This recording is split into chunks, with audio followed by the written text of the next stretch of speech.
오늘장 영향을 줄 수 있는 투자 뉴스 확인해 보겠습니다. 네 분과 함께 할게요. 야천투자연구소 남인호 소장, LNS홀딩스 김선영 대표는 전화로 만나볼 거고요. 그리고 타키온뉴스 조호진 대표와 유한타증권 장시영 차장과 함께 하겠습니다. 어서 오세요. 자, 신용평가사 피치의 미국 신용등급 강등 조치에 타격을 받은 글로벌 증시. 우리는 그렇다면 이슈와 수급이 살아있는 섹터에 더 집중해 보겠습니다. 첫 번째 이슈, 이번은 초전도체다. 전거래일 관련주들의 급등 요인부터 확인해보죠.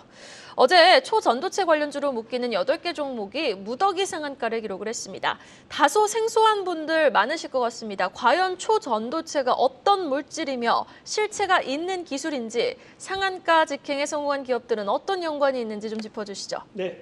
초전도체, 저도 사실은 어제 처음으로 접한 그런 단어였는데요. 일종의 이거죠. 극저온도에서, 아주 낮은 온도에서 전기 저항값이 제로란 얘기입니다. 여러분, 만일에 여러분들이 걸으시는데 앞에서 공기 저항이라든가 이런 중력의 저항이 없다고 가정해 보십시오. 굉장히 적은 에너지로 많은 일을 할 수 있지 않겠습니까? 뭐 자기 열차라든가 등등등 여러 가지가 있을 텐데, 지금 문제는 뭐냐면요. 그 물질, 다시 말해서 지금 LK99라는 LK99가 그에 해당되는 물질인데요. 그걸 만들어내는데 성공했다라고 기사가 됐다는 얘기입니다. 그러면은 이제 다 끝났느냐? 그게 아니죠. 그 물질이 정말로 검증이 돼야 되는 거죠. 왜? 일각에서는 초저온도 아주 뭐 마이너스 뭐 100몇 도 이럴 때에서는 전기 저항값이 없는데, 상온, 일반 온도 25도, 30도 이럴 때는 전기 저항값이 있다는 이야기죠. 다시 봐서 검증이 안 됐다는 것이고요. 다음 두 번째, 그것이 만일 성공한다 그러면은 지금 최근에 우리 어제 시장에서 급등했던 그 종목군들이 전부 다 수혜를 보느냐? 그것도 미지수란 얘기입니다. 뭐 저는 수혜를 안 본다는 얘기는 아닙니다. 그러나 아직 그 기업들이 그 물질을 만드는데 직접 만드냐? 그게 아니라는 거죠. 그 물질을 만드는 연구소에 일부 주식을 투자한 기업이 해당이 된다. 이거가 됩니다. 결론적으로 말씀드리면 현실적으로 그것이 우리가 수익으로 이어지는 데는 상당한 시차가 있다. 제가 이게 적절한 예인지 모르겠습니다만, 여러분 2010년도에 테슬라가 어땠습니까? 적자였습니다. 전기 자동차가 적자에서 정말 흑자로 되기까지는 근 10여 년간 인정을 못 받았다는 얘기죠. 자, 저는 이렇게 결론 짓겠습니다. 최근에 고객 예탁금이 50조를 넘는 등 굉장히 체력이 커졌지 않습니까? 그러다 보니까 조금만이라도 이슈가 되면 바로 시장에서 주가 상승으로 반영되는데, 이렇게 한다면 조금 무리수가 있을 수 있다. 다시 말해서 정말 정확한 그런 데이터를 가지고 투자하시는 게 옳다는 말씀을 드리겠습니다. 과연 오늘도 서남을 비롯한 고려제강, 덕성 같은 종목들의 상승이 지속성을 이어갈 수 있을지, 아니면 어제 또 한 번 출렁였던 2차 전지주로 수급이 확산될지 여부에 관심이 쏠려 있는 상황입니다. 어제 또 국내 증시에서는 2차 전지 관련주, 반도체 관련주들의 낙폭이 컸죠, 남인호 소장님. 네, 그렇습니다. 저는 갑자기 어제 시장 끝나고 이런 말이 생각납니다. 오비이락. 가마귀가 날자 배가 떨어졌다. 여러분, 그러면 가마귀하고 배의 상관관계를 한번 따져볼까요? 만일 가마귀가 날지 않았으면 배가 안 떨어진다고 생각하십니까? 그럼 가마귀가 없는 곳에서는 배가 영원히 안 떨어집니까? 피치사가 미국의 신용등급을 하향 조정하지 않았다면 오늘 새벽에 미국 증시가 크게 하락했는데 오늘도 미국 증시가 올랐을까요? 그렇지가 않죠. 사실은 어찌 보면은 이제 미국 증시가 금년 나스닥 시장이 30% 넘게 급등세를 보였지 않습니까? 최근 30년 내 가장 높은 상승률입니다. 미국 경제, 미국 기업 실적 별로 안 좋습니다. 그럼에도 불구하고 이렇게 미국 증시가 많이 올랐다는 얘기는 고점권에 와 있다는 걸 우리에게 미리 알려줬죠. 그런데 마침 때 맞춰서 피치 신용평가사가 어떤 미국의 국가 신용등급을 하향 조정하니까 잘 만났다. 마침 나 울고 싶었는데 네가 날 때려주는구나. 저는 그런 맥락으로 봅니다. 결론은 이렇게 봐야죠. 지난번 2월 달에 실리콘밸리 사태로 인해서 미국 증시가 급락했고 그 여파가 전 세계 시장에 확장됐는데요. 이번에도 저는 그런 양상으로 봅니다. 그러면은 지난 2월 달에 실리콘밸리 영향이 얼마나 됐습니까? 길어야 보름 정도 갔었죠. 보름 후에는 우리가 언제 그렇게 악재가 있어서? 라는 듯이 미국 증시가 돌았습니다. 저는 뭐 오늘 저녁부터 바로 미국 증시가 상승한다는 그런 얘기는 않겠습니다. 그리고 신용 등급 하향시킨 거, 피치가 신용등급 하향시킨 거 분명히 악재입니다. 그런데 이 악재 때문에 미국 증시가 이제 상승이 끝나고 하락으로 접어든다. 더군다나 한국 증시도 이제 상승 끝, 하락 시작. 이거는 절대 아니다. 악재는 악재지만 피치의 신용등급 하향은 빌미를 제공했을 뿐 그것 때문에 주가가 내려간 건 아니다라고 정리를 하겠습니다. 네, 알겠습니다. 자, 지금 들어온 속보 하나씩 전해드리도록 하겠습니다. 카카오가 실적을 발표했네요. 2분기 영업이익이 1,134억 원으로 예상치를 하회했을 뿐 아니라 전년 동기 대비 33% 줄어든 수치를 발표를 했습니다. 여기에다가 지금 뉴진스가 또 기쁜 소식을 들려줬습니다. 데뷔 1년 만에 미국 빌보드 200 차트 앨범이 1위를 기록했고요. 그리고 핫백 차트에는 세 곡이 동시에 100위 안에 진입을 하면서 한국 가수로는 최초라고 하네요. 오늘 또 하이브 주가 한번 지켜보시면 좋을 것 같습니다. 자, 전거래일 외국인 2012년 이후 처음으로 코스피 200 선물을 2조 원 넘게 매도했습니다. 외국인의 매도 속 반도체, 2차 전지 모두 이날 하락을 피해갈 순 없었는데 단순히 신용등급 강등 여파가 투심을 짓눌렀던 건 아니었죠. 2차 전지 과열 우려, 7월 수출 지표 부진이 복합적으로 작용했는데 과연 오늘도 이러한 악재들에 좀 출렁이는 모습을 보일지도 지켜보셔야겠습니다. 이어서 2차 전지 쪽으로 한번 시선을 돌려볼까요? 다음 기사는 고공행진 LS그룹 소식으로 이어가 보겠습니다. 2차 전지부터 초전도체까지 테마주 바람에 올라타 아주 급등하고 있는 기업이 바로 LS그룹입니다. 이번에는 2차 전지 아주 대대적인 투자를 단행을 했다고요? 네, 맞습니다. 어제 현재 이제 그 국가 첨단 전략 산업으로 부상한 2차 전지 산업의 전초기지 역할을 하게 될 새만금 국가 산업단지의 투자 협약식이 열렸습니다. 이 자리에는 윤석열 대통령도 참석을 했고요. 일단 LS가 사업 분야를 확장해서 2차 전지 소재인 전구체 그리고 황산메탈 제조 시설을 짓기로 한 건데 결정한 투자 규모가 무려 1조 8,400억이 넘는 수준입니다. 새만금 사상 최대 투자 액수라고 하고요.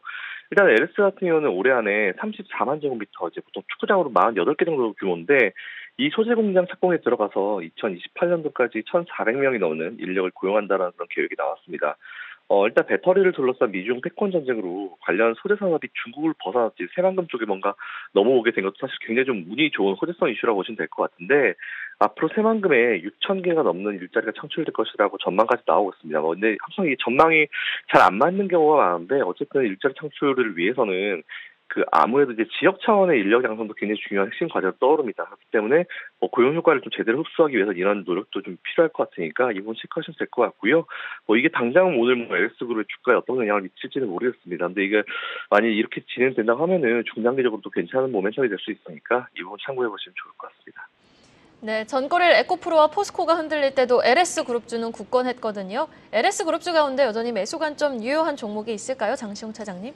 최근에 LS전선, LS일렉트릭 다 좋습니다. 근데 LS그룹 관련주, 지주사를 좀 관심을 가져보시는 게 더 좋을 것 같은데 2분기에 분기 사상 최대 실적이 예상이 되고 있습니다. 매출액이 대략 6천억 정도, 영업이익이 2,700억 정도 수준으로 예상이 되는데 전력 수요가 지속적으로 좀 증가하고 있고요. 신재생 에너지에 대한 어떤 전환이 빠르게 확산이 되면서 LS전선의 전선, 그리고 LS일렉트릭의 전력기기 업황에 대한 호황기가 사실상 이제 시작이 됐다라고 좀 말씀을 드리고 싶고요. 그러면서 이제 LS전선과 LS일렉트릭의 실적이 크게 개선이 되고 있습니다.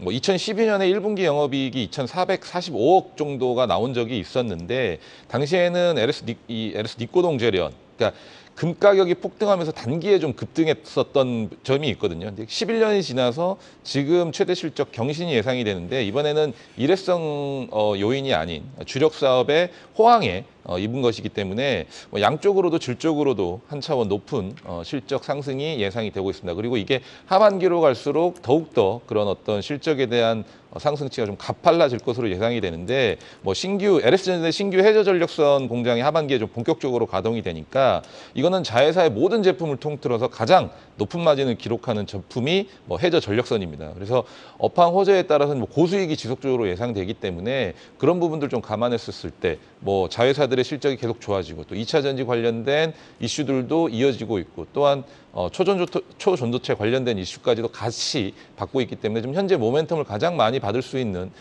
종목 중에 하나라고 좀 말씀을 드리고 싶습니다. 네, 알겠습니다. 지금 한 달 새 시총 2조 3천억 원이 증가한 LS그룹, 일단 LS 지주사 관련해서 좀 지켜볼 만하다고 하셨으니까요. 한번 오늘 주가 추이 기대해 보도록 하겠습니다. 이어서 2차 전지 관련 소식 하나 더 확인해 보죠. 지금 LG 에너지솔루션과 삼성 SDI가 건설기계 업체들과 손을 잡았습니다. HD 현대와 볼보가 선보이는 전기 굴착기에 이 양사의 배터리가 탑재될 예정이라고요? 네, 맞습니다. 제가 2차 전지 관련 그 업종을 좀 설명드리면서 중요한 거는 뭐 지금 있는 거 파는 게 중요한 게 아니고 앞으로 이제 미래에 다가올 새로운 어떤 매출 구조를 계속 만들어내는 게 중요하다고 말씀드렸는데 그거의 일환이라고 보시면 될 것 같습니다. 배터리 업계가 새 시장 개척에 나선다는 소식인데 어쨌든 이 같은 액션이 배터리 업계는 정말 중요합니다. 뭐 소형 가전이나 전동 공구, 에너지 저장 장치, 전기차에 이르기까지 꾸준히 계속 고객을 확장해온 LG 에너지 솔루션, 삼성 SDI가 이번에는 건설기계 업체랑 손을 잡았다는 그런 소식이 나왔습니다. 대상은 일단 HD 현대와 볼보인데요. 이들이 선보이는 전기 굴착기에 양사 배터리가 장착된다고 합니다. 일단 볼보 건설기계 부분이 국내에 짓고 있는 배터리 공장에 그 삼성 SDI의 배터리셀이나 모듈이 공급이 됩니다. 그간 볼보는 잘 아시겠지만 삼성 SDI와 협력을 통해서 배터리 팩 기술을 완성해서 지금 하고 있고요. 뭐 삼성 SDI는 여기다 지금 셀과 모듈을 납품을 하고 있는 상황입니다. 그리고 LG 에너지 솔루션 같은 경우는 이달 출시되는 HD 현대 인프라코어 디벨론 1.7톤 미니 전기 굴착기에 배터리를 납품한다는 소식이 나왔는데요. LG엔솔로부터 받은 배터리 셀 모듈 기반으로 자체 개발한 배터리 팩을 만들어서 전기 굴착기에 탑재하는 방식입니다. 근데 일단 이번 납품이 좀 의미가 있는 게 모든 사물에 동력원으로부터 이제 배터리가 활용된다라는 사물 배터리 시대의 신호탄이 될 것이라는 그런 이유인데요. 기존에 이제 소형 전지 중심에서 중대형 전지로 탈바꿈하면서 앞으로는 뭐 다양한 규격, 크기, 그리고 새로운 방식, 보면 지금도 뭐 배터리 하면 뭐 차기 배터리 하면 전고체 배터리 거기에만 집중을 하고 있는데 그거 말고도 다른 방식의 배터리가 개발될 수 있을 거다라는 그런 예상을 우리가 해볼 수 있는 상황입니다. 어쨌든 이거는 배터리의 어떤 성장성이나 미래를 봤을 때 굉장히 좋은 이슈니까 참고해 보시면 좋을 것 같습니다. 네, 알겠습니다. 오늘 또 에코프로 그룹주를 비롯해서 LNF의 실적 발표가 예정되어 있죠. 기업 설명회에서 어떤 내용의 컨콜이 지금 발표가 될지 주시해 보시면서 2차 전지 관련주들의 흐름도 한번 지켜보셔야겠습니다. 실적 공시 하나 확인해 보겠습니다. 고려아연이 2분기 부진한 성적표를 발표했습니다. 영업이익을 보니까 지금 절반 넘게 훅 떨어졌네요. 영업이익이 전년 동기 대비 거의 50% 정도 떨어졌는데요. 근데 어제 발표한 공시는 이제 고려아연의 이제 연결 실적이 아니고 개별 실적입니다. 그래서 참고로 이제 공시에 대해서 좀 말씀을 드리면 우리나라 공시 규정은 이제 플러스 마이너스 15% 또는 30%가 매출, 영업이익, 순이익이 변동을 하면은 그 공시 마감이 이전에 스스로가 이제 공시를 해야 되는 규정이 있습니다. 그러니까 고려아연이 개별 공시를 갖다 했는데 연결 실적은 발표하지 않았다는 것은 연결은 이제 거기에 범죄에 포함하지 않는다. 이런 맥락으로 이해가 됩니다. 근데 뭐 개별이 52% 떨어지니까 뭐 연결도 뭐 그렇게 뭐 차이는 나지 않을 거라고 생각을 하고 있고요. 그 고려아연은 이번에 영업이익이 대폭 떨어진 이유는 고려아연의 주 제품이라고 할 수 있는 아연이랑 납작 같은 제품이 국제 단가가 매우 하락했기 때문입니다. 그러니까 마치 이렇게 이해하시면 되는데요. 그 정유사가 이제 원유 가격이 하락을 하면은 그 매출이나 영업이익이 손쓸 수 없이 이제 하락할 수밖에 없습니다. 그런 맥락으로 원유에 해당하는 것이 고려아연에게는 아연과 납인데 고려아연과 아연의 납 가격이 하락을 했습니다. 작년에 인플레이션 때는 원자재 가격이 너무 올랐고 그때 고려아연의 주가만 올랐었는데 사실 그것이 정상으로 돌아갔다라고 보시면 되겠고요. 근데 고려아연에게서 그 주가를 결정짓는 두 가지 요소는 사실 이거보다는 더 큰 거는 이제 최윤범 회장에 대한 경영권 분쟁이 있었는데 제가 보기에는 거의 이제 그 장영진 회장과 최창호 회장 사이의 경영권 분쟁은 끝나지 않았나라고 생각을 합니다. 그래서 최영걸 회장이 그 경영권을 갖다 유지하게 됐고 또 하나 중요한 거는 고려아연이 이제 이르면 10월 달부터 동박을 생산하게 됩니다. 2차 전지에 여러 부품이 있는데 전구체 그 전해질 그다음에 음극지 양극재가 있는데 동박이 제가 보기에 거의 유일하게 주요 제품 중에는 지금 출혈 경쟁 구도에 들어섰다 이렇게 보고 있습니다. 우리나라만 하더라도 동박에 대해서 롯데머티리얼즈 그다음에 SKC의 자회사 SK넥슬리스 고려아연 등이 이제 그 출혈 경쟁 불가피해졌는데 고려아연이 10월 달부터 이제 그 동박을 생산하게 되는데 현재 이제 그 나온 추정으로는 배터리 3사 LG엔솔과 삼성 SDI, SK온 등에 모두 납품할 가능성이 높다는 것입니다. 그렇게 되면 이제 기존에 있던 아까 말씀드린 두 개의 업체가 사실은 이제 그 경쟁자가 나타나는데 그러다 보니까 이미 벌써 그 영업이익률이 SK넥실리스 같은 경우 작년에 12.1%였는데 올해 1분기 0.2% 거의 뭐 못 남겼다는 뜻이죠. 롯데머티리얼즈 같은 경우도 11.6%에서 3.7%로 내려갔습니다. 근데 여기서 고려아연이 저는 더 우위했다고 보는 것이 왜 그러냐면은 고려아연은 동박이 원자재를 할 수 있는 전기동을 독자 생산합니다. 그러니까 다른 두 개의 회사는 동박을 갖다가 생산하려면 전기동을 갖다 어디서 가져와야 되는데 고려아연은 계열사에서 가져올 수 있으니까 원가 경쟁이 탁월하다. 그런 출혈 경쟁력에서는 원가 경쟁력을 갖고 있는 고려아연이 뭔가 승자가 되지 않을까라고 이제 점치겠습니다. 네, 알겠습니다. 고려아연 실적 점검해봤습니다. 자, 그럼 이번에는요. 이제 좀 볕이 뜨는 걸까요? 게임주 이야기로 넘어가 보도록 하겠습니다. 지금 게임 업계가 글로벌 시장을 타깃으로 서비스 출품에 박차를 가하고 있습니다. 카카오 게임즈도 글로벌 공략을 강조했고 넥슨 게임즈의 인기작이죠. 블루 아카이브도 중국 진출을 앞두고 있습니다. 구체적인 내용 전해주시죠. 네, 서브컬처 수집형 RPG죠. 이제 블루 아카이브가 다음 달 중국에 출시된다는 소식입니다. 이와 함께 오늘 크래프톤이 신작 모바일 게임을 출시하는데 우리나라 게임 산업이 빨라지는 글로벌 행보에 좀 주목을 해봐야 될 것 같습니다. 일단 넥슨 같은 경우는 블루 아카이브 중국 서비스 이슈로 어제 장초반에 좀 좋은 모습을 보였는데요. 중국에서 이게 과연 어느 정도 흥행할지 여부가 단순 기대감을 넘어서 이제 숫자로 들어가지 않을까라 판단하고 있습니다.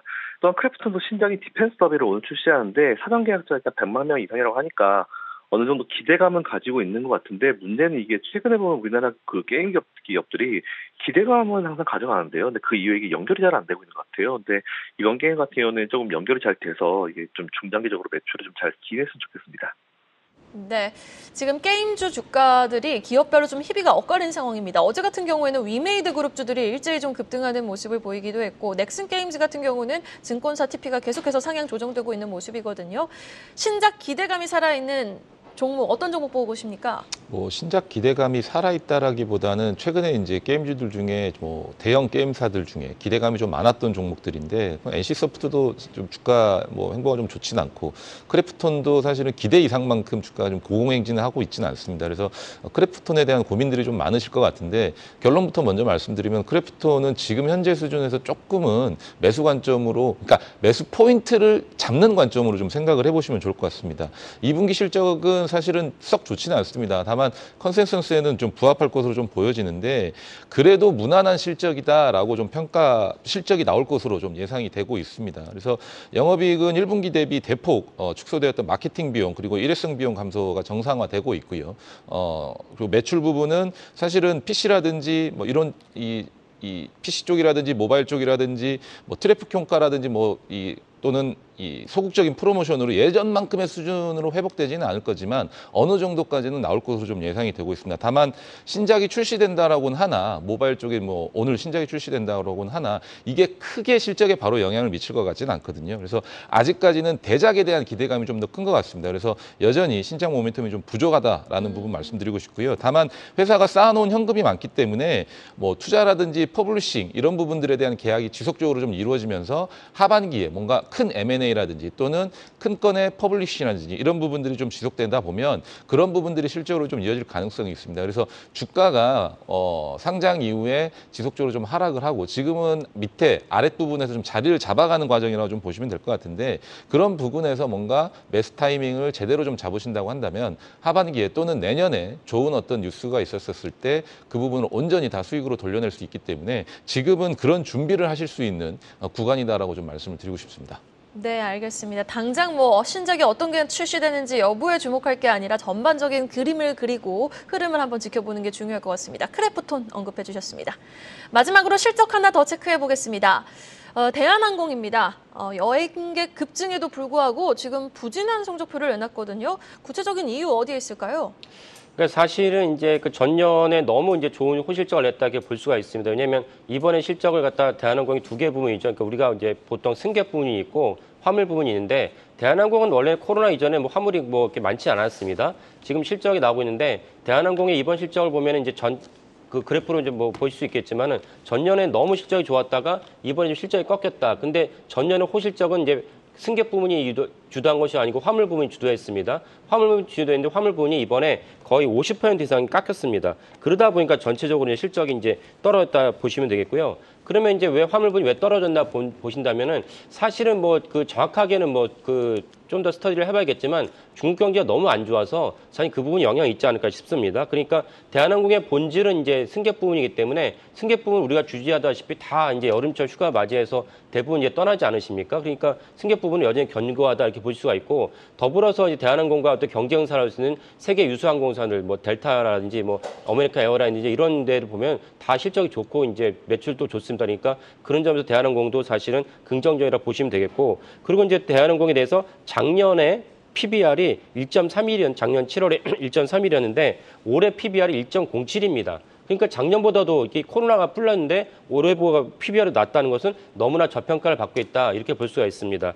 대한항공이 사실 더 중요한 이슈는 사실 아시아나의 합병인데 뭐 많이 알려졌지만 아시아나 합병이 지금 난항을 겪고 있습니다. 그래서 미국과 EU가 반대하고 있기 때문에 이게 과연 통과될 것인가라는 점에서 회의적이고 이게 통과되려면 사실 대한항공도 열심히 분투를 하고 있지만은 정부에서 사실은 강력한 추진력을 줘야 되는데 제가 보기엔 그럴 것 같지 않습니다. 왜냐하면 대한항공과 아시아나 합병 자체가 잘 돌이켜보시면 문재인 정부 시절에 산업은행 총재가 주도를 했습니다. 대한항공의 조은태 회장이 주도한 것이 아니고 그러니까 정권 차원에서 이뤄진 일이기 때문에 과연 윤석열 정부가 그걸 갖다 밀어붙일 동력이 없다고 저는 봅니다. 그러면 사실은 미국과 EU가 반대하는데 정부가 전사적으로 마치 부산 엑스포를 유치하듯이 전사적으로 전국적으로 이제 그 총력을 다해서 합병을 갖다 추진하겠느냐? 라는 그런 면에서 회의적이고 그렇다면 아시아나 합병은 좀 어렵다. 근데 오히려 대한항공 주주도 입장에서 아시아나 항공을 합병하지 않게 또 원하는 분도 많이 계십니다. 아시아나 항공이 너무 부채가 높기 때문이죠. 그런 점에서 사실은 이 일이 일단락된다면 대한항공의 총수는 조은태 회장은 뭐 계속해서 합병은 없다, 합병 계속 하겠다라고 말을 하지만 주주나 주가는 사실은 합병이 만약에 결렬된다면 오히려 주가에는 큰 모멘텀이 되지 않을까, 상승의 모멘텀이 되지 않을까라고 전망을 합니다. 네, 알겠습니다. 자, 그렇다면 장시영 차장님은 좀 어떻게 보고 계시는지 궁금하네요. 일단은 대한항공의 2분기 실적은 사실은 증권사 컨센서스를 완전히 좀 하회하는 실적을 좀 나타냈습니다. 대부분 5천억 이상의 영업이익을 예상을 했었는데 영업이익이 뭐 4,700억 정도로 나왔기 때문에 뭐 쇼크 수준은 아니지만 컨센서스를 좀 하회했다 정도 수준으로 좀 보시면 될 것 같습니다. 다만 3분기에는 사실은 더 좋은 실적이 기대가 되고 있습니다. 6월에 인천공항 일본 노선 여객 수송이 107만 명인데 이게 2022년 10월 이후에 9개월 연속 전년 동기 대비 증가를 하고 있는 수치고요. 19년 7월 이후로 최대치를 좀 기록을 했습니다. 중국 노선 또한 뭐 한중 관계가 좀 좋지는 않기는 하지만 당초 예상보다는 좀 더딘 상황입니다. 그래서 뭐 증가세가 조금은 더디지만 그래도 여전히 조금씩 증가를 하고 있고요. 국제선 여객 계절적 성수기가 이제 3분기에 좀 접어들게 됩니다. 뭐 7, 8월 여름 휴가 그리고 9월 추석 연휴를 좀 앞두고 있어서 그쪽 관련된 여객선 수송 증가세가 지속될 전망이기 때문에 수익성은 좀 늘어날 것으로 좀 보여지고요. 인천 공항화물 같은 경우에 1년 만에 처음으로 전년 동기 대비 감소폭이 한 자릿수로 좀 축소되었다는 점도 좀 굉장히 고무적입니다. 항공화물 같은 경우는 사실은 반도체가 가장 큰 부분을 차지합니다. 그래서 2분기에 좀 좋지는 않았는데 2분기에 사실 바닥을 좀 다지는 모습을 좀 보여줘서 3분기, 4분기 또 하반기로 갈수록 반도체에 대한 어떤 기대감이 업황에도 좀 퍼져 있기 때문에 그런 부분들은 하반기로 갈수록 좀 더 나은 실적을 좀 기록할 것으로 좀 보여주고 있습니다. 그래서 3분기 대한항공 영업이익은 대략 6,300억에서 7,000억까지도 예상하는 증권사 리포트가 있기 때문에 참고하시면 좋을 것 같고요. 종합해서 말씀드리면 화물 매출이 좀 바닥을 확인을 했고 그리고 국제선 여객 수요가 하반기에 늘어날 것으로 좀 본다고 한다면 안정적인 영업실적 달성이 좀 가능할 전망이고 현재 대한항공 같은 경우는 부채 비율도 계속 줄어들고 있고요. 현금 자산도 5조 원이 넘게 돼 있습니다. 그리고 PBR이 1배 수준으로 밸류에이션 매력도가 있기 때문에 뭐 지금부터서라도 장기적인 관점으로 좀 보시면은 괜찮은 종목이다라고 좀 말씀드리고 싶습니다.